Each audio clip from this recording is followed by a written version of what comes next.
السلام علیکم دوستو، کیا حال ہے؟ ٹھیک ہیں؟ اچھا، ہم نے ایک سیریز شروع کی تھی جس میں ہم نے مسلم رولرز کو ڈسکس کرنا تھا۔ لاسٹ ایپیسوڈ میں ہم نے محمد بن قاسم کو ڈسکس کیا تھا، اور آج ہم جس رولر کو ڈسکس کریں گے وہ ہے محمود غزنوی، سلطان محمود غزنوی۔ ان کا اصل نام یمین الدین دولہ ابو القاسم محمود تھا۔ ان کے بارے میں ایک علامہ اقبال کا بہت ہی مشہور ایک شعر بھی ہے کہ ایک ہی صف میں کھڑے ہو گئے محمود و ایاز، نہ کوئی بندہ رہا نہ بندہ نواز۔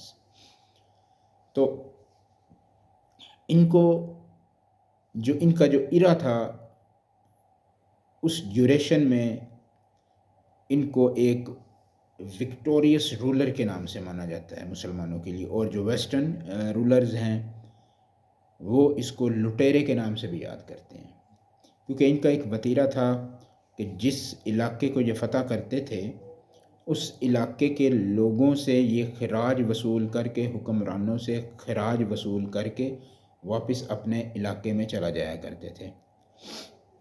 یہ ان کا وتیرہ تھا، اور بہت زیادہ خراج وصول کرتے تھے، لیکن انصاف پسند تھے، عاشق رسول تھے، درود پاک کا کثرت سے ذکر کیا کرتے تھے، اور ان کی جو حکمرانی تھی وہ بہت ہی واسٹ تھی۔ ایران، افغانستان، پاکستان، شمال مغربی ہندوستان، اس سارے ایریے پہ انہوں نے حکمرانی کی تھی۔ یہ مسلم رولرز میں ایک پہلا حکمران تھا جس نے اپنے آپ کو کہا تھا کہ میں سلطان ہوں۔ اس نے اپنے آپ کو سلطان کا لقب دیا تھا۔ 1994 میں اس نے اپنے والد کے ساتھ سب سے پہلی جو جنگ تھی اس میں حصہ لیا تھا، جو کہ فائق ایک قبیلہ تھا جس میں انہوں نے فتح حاصل کی تھی، اور اس کی سرکوبی کے لیے انہوں نے جنگ لڑی تھی، اور اس جنگ میں وہ جیت گئے تھے۔ 1998 میں ان کے والد کی ڈیتھ ہو گئی تھی، جس کی بعد انہوں نے یہ اپنی جو حکومت ہے اس کی باغ ڈور سنبھالی۔ پھر انہوں نے اپنی جنگی مہم کا آغاز باقاعدگی سے شروع کیا اور علاقے فتح کرنے شروع کر دیے۔ سب سے پہلے انہیں فراخانی حکومت تھی، سلطنت تھی، اس کو فتح کیا۔ سلجوقی تھے، ترکی تھے، سامانی تھے، ملتان میں آئے اور وہاں سے اسماعیلی سلطنت کا خاتمہ کیا۔ اس کے علاوہ جیپال، اس کی سلطنت تھی غزنی پر اس نے حملہ کرنا چاہا تو اس کے بیٹے نے آنند پال نے، اور مسلسل جو ہے اس نے شکست کھائی تھی۔ محمود غزنوی تھے، ایون کہ یہ فتح کرتے کرتے لاہور تک آ گیا تھا۔ اس کے علاوہ چھوٹی چھوٹی جو ریاستیں تھیں وہاں پہ چھوٹی چھوٹی حکمران تھے، چھوٹی چھوٹی سلطنتیں تھیں، جس میں ناگر کوٹ تھا، کنوج تھا، تھانے سر تھا۔ ان پر یہ اٹیک کرتا، ان کو فتح کرتا، اور وہاں سے وہ خراج وصول کرتا اور واپس چلا جاتا۔ جن کے پاس پہلے ان کی حکومت ہوتی تھی انہی کو حکومت دے کر یہ واپس چلا جایا کرتا تھا۔ دنیا محمود کو بت شکن کے پیچھے بھی ایک قصہ چھپا ہوا ہے جس کی وجہ سے اس کو بت شکن کہتے ہیں۔ اس کے علاوہ فاتح سومنات بھی کہتے ہیں اور سلطان بھی کہتے ہیں۔ علم و ادب کا یہ بہت زیادہ شوقین تھا، انصاف پسند تھا۔ اس کے انصاف کے بارے میں ایک قصہ بہت مشہور ہے جو میں آپ کو بھی سنانا چاہوں گا۔ ایک آدمی تھا جو اس کے دربار میں حاضر ہوا اور اس نے کہا کہ میں سلطان آپ کو ایک دکھ سنانا چاہتا ہوں۔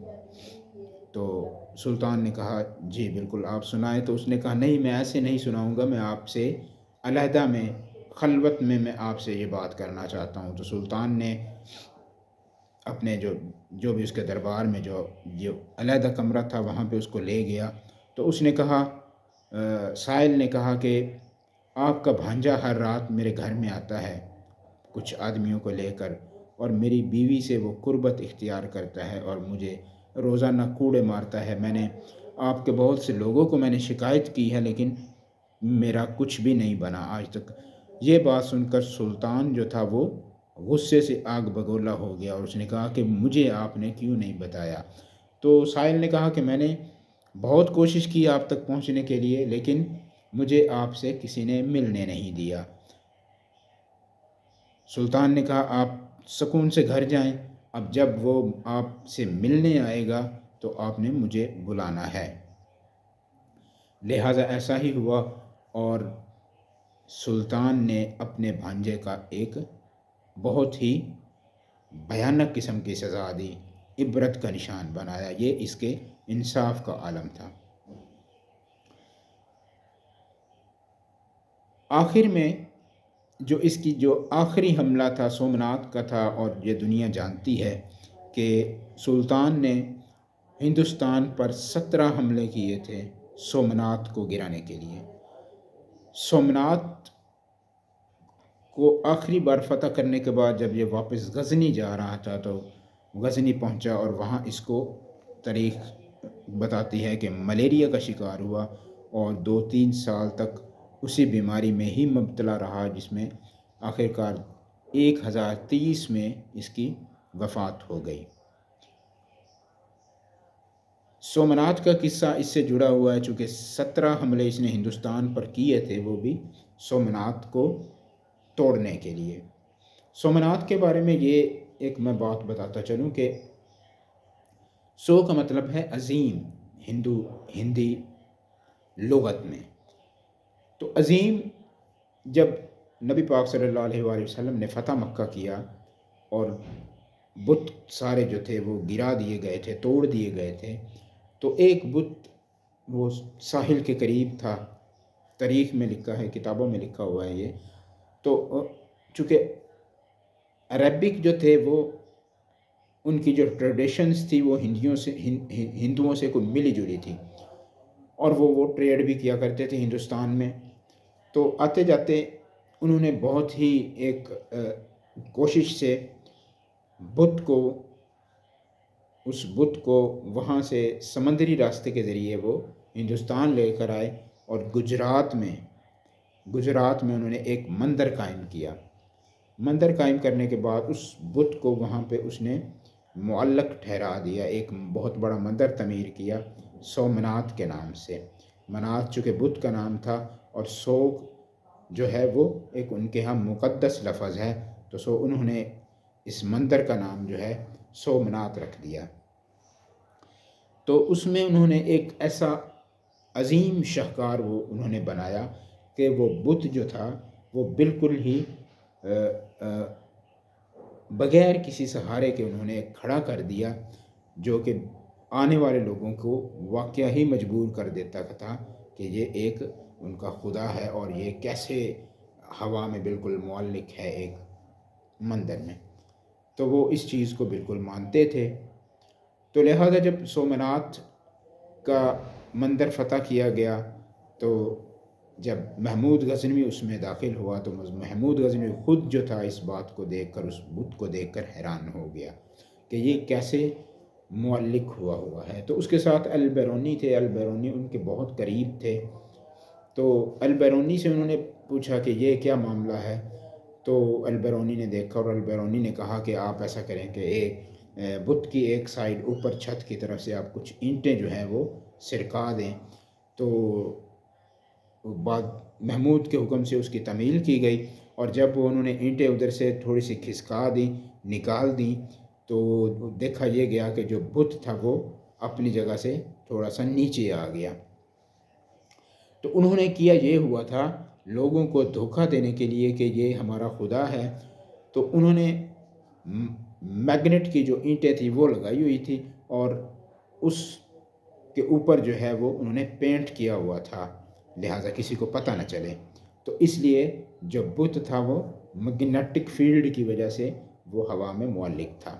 یہ ایک بس آنکھوں کو دھوکہ دینے کے لیے انہوں نے یہ کام کیا ہوا تھا، تاکہ جو ہمارا جو بت ہے اس کی جو وہ آپ کہہ سکتے ہیں جو اس کی جو تعظیم ہے وہ مینٹین رہے۔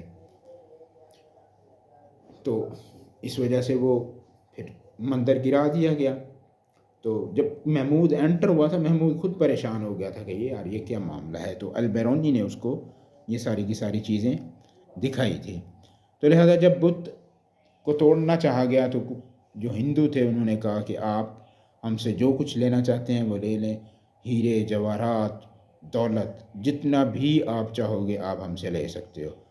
تو محمود کے وہاں پہ ایک تاریخی الفاظ ملتے ہیں تاریخ کی کتابوں میں، محمود نے کہا، محمود کے کچھ جو وزراء تھے انہوں نے بھی ان کو مشورہ دیا تھا کہ آپ جو ہے نا، آپ ان کا بھی خدا ہے ہمارا بھی خدا ہے، ہم لہٰذا ہمیں ان کے خدا کو تکلیف نہیں دینی چاہیے، بت جو ہے وہ توڑنا نہیں چاہیے۔